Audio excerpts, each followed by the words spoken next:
contact avec le témoin Daniel Changalume Kingi alias Massaro, cousin du prévenu Kamere. Aussi fait-il remarquer qu'il fit, en date du 23 janvier 2019, soit 2 jours avant que ce dernier soit nommé directeur de cabinet du président de la République, cession d'une partie de sa parcelle située sur la baie d'Engaliema et mesurant 50 sur 100 mètres à mademoiselle Soraya Mpiana, belle-fille du prévenu. Le dernier relève que dans sa déposition, faite au cours de l'audience publique du 4 juin 2020, cette dernière a déclaré ignorer totalement cette cession. Cependant, le témoin Daniel Changalume Kingi alias Massaro a, après avoir confirmé cette assertion, reconnu avoir délibérément donné le nom de Soraya Mpiana à son donateur, le prévenu Sami Jamal, qui a soutenu avoir fait cette offre à ce dernier pour le récompenser pour des marchés qui lui a fait gagner. En outre, alors qu'à l'audience publique du 11 mai 2020, ce dernier a déclaré n'avoir jamais rencontré le prévenu Kamere, le tribunal fait observer qu'au cours de l'audience du 4 juin 2020, il a confirmé les allégations du témoin Pierre Kangou Diambaï, selon lesquelles il l'avait trouvé un jour dans l'antichambre du bureau du prévenu Kamere, prêt à être reçu par ces derniers. Aussi a-t-il ajouté qu'il a été reçu pendant 3 ou 5 minutes dans le cadre des démarches tendant à faire aboutir les dossiers du marché Samibo. Bien plus, le tribunal note qu'en date du 25 avril 2020, le prévenu Sami Jamal a encore fait cession de sa concession mesurant 70 sur 100 mètres située sur la baie d'Engaliema ayant une valeur de 100 000 $ américains à Soraya Mpiana, représentée devant le conservateur des titres immobiliers par Massao. Aussi relève-t-il que ce dernier a déclaré que mademoiselle Soraya ignorait toutes ces opérations. Cependant, le témoin Kilangalanga, conservateur des titres immobiliers d'Engaliema au moment des faits, a lors de sa déposition au cours de l'audience publique du 4 juin 2020, soutenu avoir opéré la mutation en présence des parties, Massaro ayant représenté sans être contredit par Sami Jamal, et a donc représenté Soraya Mpiana. Il a en outre dit avoir remis les titres de Jamal au témoin Molendo Sakombi, ministre des Affaires foncières et membre de l'UNC, le parti politique dont le prévenu Kamere est le président. Et celui établi au nom de Soraya Mpiana à Daniel Kanyemesha, chef de division du cadastre et proche du prévenu Kamere. En plus, pour battre en brèche les dénégations de ce dernier, le témoin Kilangalanga a soutenu avoir annulé les certificats établis au nom de Soraya à la suite de la session du 23 janvier 2019, non pas à cause de l'opposition de ce dernier qu'il a mis au défi d'en produire la preuve, mais sur injonction du parquet saisi par Jamal pour corriger une erreur de l'emplacement du lieu cédé. Le tribunal relève que ce dernier n'a pas contesté cette affirmation. De ce qui vient d'être dit, il ressort que le prévenu Sami Jamal a fait toutes ses offres, non pas à Soraya Mpiana, mais certainement au prévenu Kamere, pour obtenir son implication dans l'attribution en sa faveur des marchés des maisons préfabriquées dont la procédure a du reste été décriée supra. Ainsi, le tribunal dira, établit en fait comme en droit, les 2 préventions de corruption mises à charge du prévenu Sami Jamal et le condamnera à une servitude pénale principale de 15 ans et à une amende de 1 million de francs congolais constants ou une servitude pénale subsidiaire de 6 mois. De la corruption à charge du prévenu Kamere Lokaningini, sans qu'il soit nécessaire de reprendre les développements juridiques exposés si haut, le tribunal fait observer qu'il résulte des pièces du dossier et de l'instruction de la cause que le témoin Kilangalanga a déclaré avoir reçu de Daniel Changalume Kingi alias Massaro, cousin du prévenu Kamere, l'identité complète de Soraya Mpiana pour lui permettre d'établir les titres consécutifs aux sessions faites par le prévenu Sami Jamal et que ceux-ci ont été remis à un proche du prévenu Kamere, en l'occurrence M. Daniel Kanyemesha. Il en découle que le prévenu Kamere, par son silence, a bel et bien accepté ces offres qui, du reste, l'ont même poussé à ne pas observer la procédure légale prescrite en matière de passation des marchés publics comme plus haut démontrée. Ainsi, pour le tribunal, l'infraction de corruption aggravée est également établie en fait et en droit à sa charge. Par conséquent, il le condamnera à 15 ans de servitude pénale principale et à une amende de 1 million de francs congolais constants ou 6 mois de servitude pénale subsidiaire. Par ailleurs, l'article 20 du Code pénal livre 1er dispose que lorsque le même fait constitue plusieurs infractions, la peine la plus forte sera seule prononcée.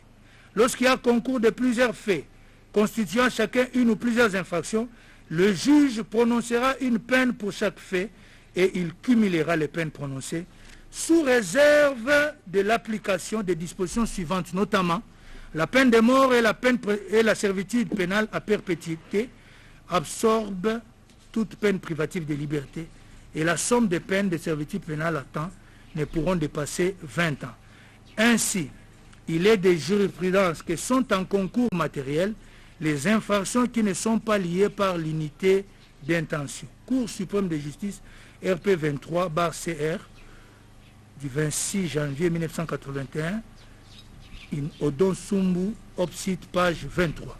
Aussi relève le tribunal, ne sont en concours idéal que les infractions de blanchiment de capitaux commises par le prévenu Sami Jamal, car liées par l'unité d'intention criminelle, tandis que toutes les autres infractions sont en concours matériel. Il en découle que pour celles qui sont en concours idéal, le tribunal fera application du principe de la plus haute expression pénale, alors que pour les autres, il cumulera les peines sans préjudice des restrictions légales sus-évoquées. Par ailleurs, le tribunal note que du prescrit de l'article 14 du Code pénal livre 1er, il ressort que la confiscation spéciale s'applique aux choses qui ont été produites par l'infraction. À ce propos, la doctrine enseigne que les choses produites par l'infraction peuvent toujours être confisquées, quels que soient les propriétaires, et elle précise que d'une part, le prononcé de la confiscation est une obligation pour le juge qui ne peut se dispenser de l'infliger parce qu'il existerait des circonstances atténuantes, et d'autre part, la confiscation n'est pas subordonnée à l'existence de la saisie préalable. Les juges devant tout simplement vérifier si les conditions qui la prescrivent sont réunies. Mineur, Opsite, page 32 et 53. Dans le cas sous examen, le tribunal relève que les prévenus et leurs proches se sont illicitement enrichis en acquérant, concomitamment avec la commission des infractions, certains biens qui, indubitablement, au vu des professions et revenus normaux de leurs propriétaires, que ceux-ci peuvent leur procurer, sont les produits des dites infractions. Dès lors, comme l'a requis l'organe de la loi, il prononcera leur confiscation. En outre, l'article 85 du Code de procédure pénale dispose que l'arrestation immédiate peut être ordonnée s'il y a lieu de craindre que le condamné ne tente de se soustraire à l'exécution de la peine et que celle-ci soit de 3 mois de servitude pénale au moins. Dans le cas d'espèce, le tribunal relève qu'étant condamné à 2 ans ferme de travaux forcés, le prévenu Moïse Mando Lejano risque de se soustraire par la fuite à l'exécution de cette peine. Ainsi, il ordonnera son arrestation immédiate. De tout ce qui précède, il recevra l'action civile, la dira fondée et allouera à la partie civile les dommages et intérêts qu'il fixera en toute équité à l'équivalent en francs congolais de 150 millions de dollars américains, estimant que le montant de 200 millions de dollars sollicités est exorbitant. Néanmoins, il n'ordonnera pas la restitution telle que sollicitée par la partie civile, motif pris de ce que les fonds détournés ne sont pas saisis. En effet, il a été jugé que d'ordre public et entraîne cassation partielle avec renvoi les moyens pris de la violation de l'article 15 du Code pénal livre 1er, en ce que l'arrêt a ordonné la restitution des biens non saisis. Cour suprême de justice, RP 360/361, du 29 juillet 1980, in Odon Sumbu, Opsite, page 50. S'agissant de l'action réconventionnelle introduite par le prévenu Sami Jamal, bien que recevable, elle sera déclarée non fondée en ce que les faits mis à sa charge sont établis. De tout ce qui vient d'être dit, le tribunal condamnera le prévenu au fait de la présente instance à raison du tiers pour chacun. Par ces motifs, le tribunal statuant publiquement et contradictoirement à l'égard de toutes les parties, vu la Constitution de la République, spécialement en son article 162, vu la loi organique numéro 13/011B du 11 avril 2013 portant organisation, fonctionnement et compétences des juridictions de l'ordre judiciaire, vu le code de procédure pénale, vu le code pénal en ses articles 5, 14, 145 et 147 bis, vu la loi numéro 04/016 du 19 juillet 2004 portant lutte contre le blanchiment des capitaux et le financement du terrorisme en ses articles 1.1, 6, 37 et 38 alinéa 9.2, vu la loi numéro 10/010 du 27 avril 2010 relative au marché public, vu le décret loi numéro 017/2002 du 3 octobre 2002 portant code d'éthique de l'argent public, vu le décret numéro 10/22 du 2 juin 2010 portant manuel des procédures de la loi relative au marché public, vu l'arrêté d'organisation judiciaire numéro 299/79 du 20 août 1979 portant règlement intérieur des cours, tribunaux et parquets en son article 150, le ministère public entendu reçoit les déclinatoires de compétences soulevées par le prévenu Sami Jamal, mais le dit non fondé. En conséquence, le rejette et se déclare compétent. Reçoit mais dit non fondé la fin de non-recevoir tirée de l'obscurité du libellé soulevé par le même prévenu. En conséquence, la rejette. Dit irrécevable l'exception d'inconstitutionnalité soulevée par les prévenus Sami Jamal et Kamere Lokaningini Vital. En conséquence, dit qu'il n'y a pas lieu à surséance. Dit établi en fait et en droit l'infraction de détournement des deniers publics portant sur le montant de 48 831 148 $ américains à charge des prévenus Sami Jamal et Kamere Lokaningini Vital. En conséquence, les condamne chacun à 20 ans de travaux forcés et prononce en outre l'interdiction pour 10 ans après l'exécution de la peine du droit de vote et du droit d'éligibilité en ce qui concerne les prévenus Kamere Lokaningini Vital. L'interdiction d'accès aux fonctions publiques et para-étatiques, quel qu'en soit l'échelon, à charge du même prévenu. La privation du droit à la condamnation ou à la libération conditionnelle et à la réhabilitation à charge de tous les deux prévenus. L'expulsion définitive du territoire de la République après l'exécution de la peine à charge du prévenu Sami Jamal. Dit établi en fait et en droit l'infraction de détournement des deniers publics portant sur le montant de 2 137 500 $ américains à charge des prévenus Sami Jamal et Kamere Lokaningini Vital. En conséquence, les condamne chacun à 10 ans de travaux forcés et prononce en outre l'interdiction pour 5 ans après l'exécution de la peine du droit de vote et du droit d'éligibilité en ce qui concerne les prévenus Kamere Lokaningini Vital, l'interdiction d'accès aux fonctions publiques et para-étatiques, quel qu'en soit l'échelon, à charge du même prévenu, la privation du droit à la condamnation ou à la libération conditionnelle et à la réhabilitation à charge de tous les deux prévenus, l'expulsion définitive du territoire national après l'exécution de la peine contre le prévenu Sami Jamal. Dit établi en fait comme en droit à charge des prévenus Kamere Lokaningini Vital et Moui Mandole Janon l'infraction de détournement des deniers publics portant sur la somme de 1 154 800 $ américains. En conséquence, les condamne chacun à 2 ans de travaux forcés et prononce en outre contre tous deux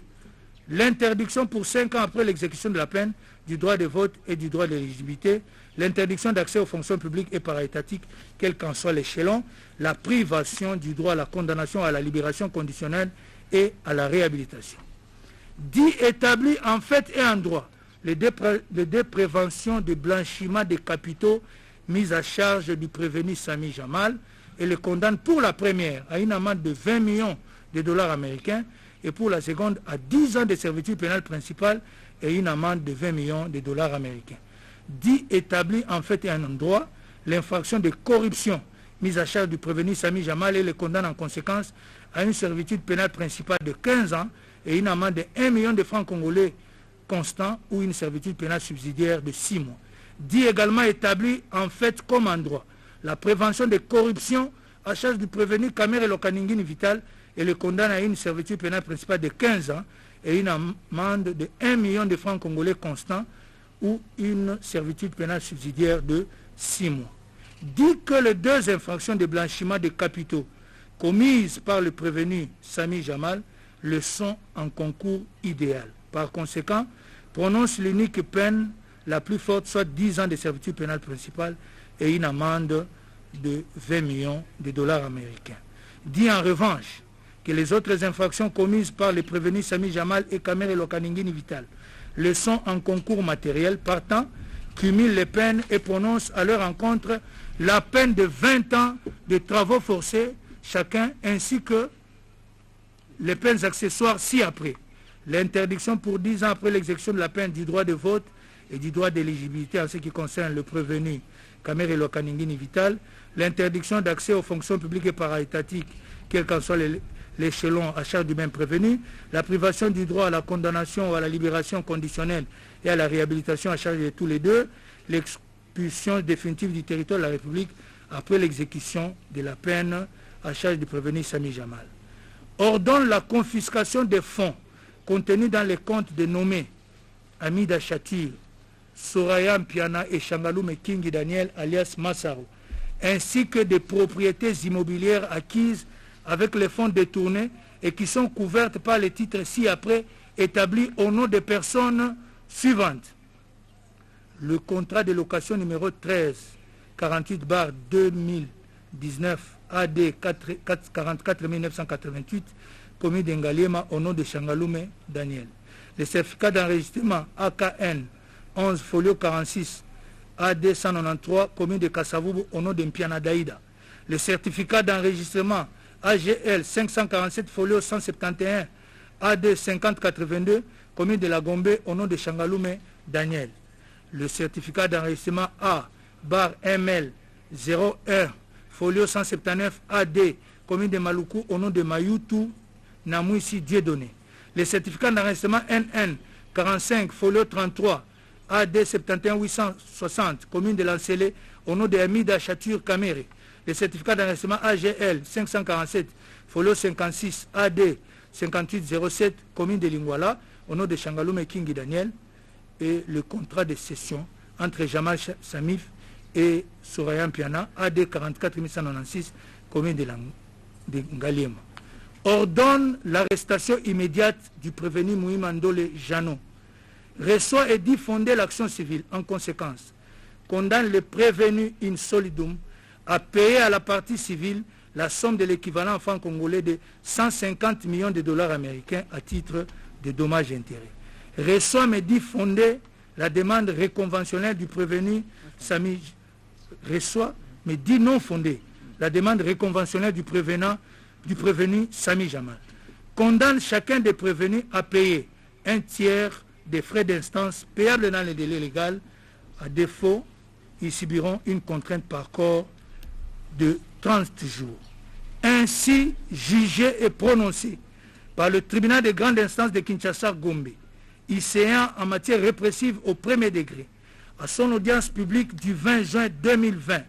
à laquelle ont siégé les magistrats Bakenge Vita, président de chambre, Kasunda Ngeleka et Mukaya Kayembe, juge, avec le concours de Lumbu Kachewa, officier du ministère public, et l'assistance de Nyamakila, greffier du siège.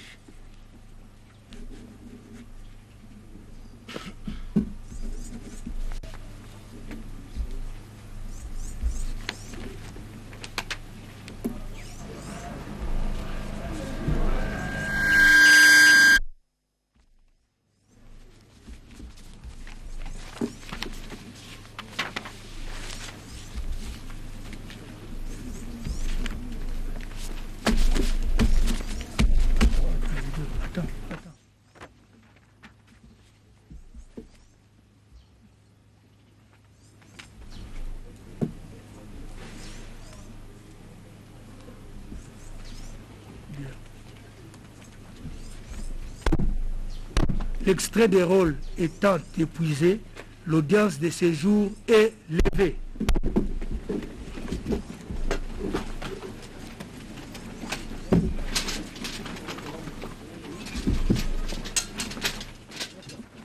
Pour le prévenu Jamal, interdiction au droit de vote et à l'accession à la